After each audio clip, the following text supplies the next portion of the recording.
front pattern first.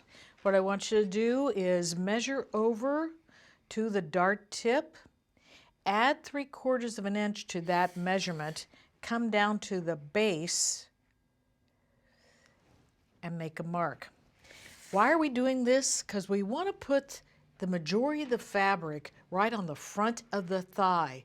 So when our person walks, their leg is kicking out the fabric as they walk. I know you've seen people walking down the street or the runway, and that poor model is every other step pulling the fabric out from between her legs. That's because they didn't know this secret, and now you do. So we're going to draw a line connecting that dart tip to that mark we put at the bottom. And we're going to slash up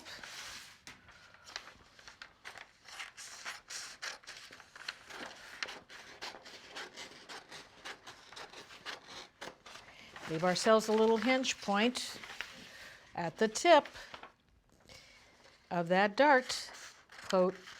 Cut one leg of the dart so we can close it off.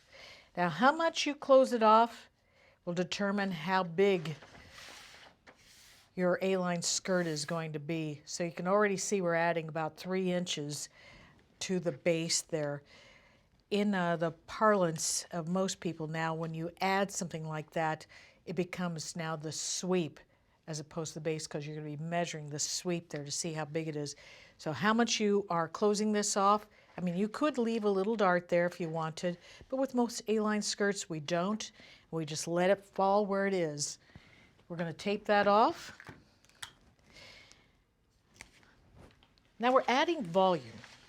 And the deal with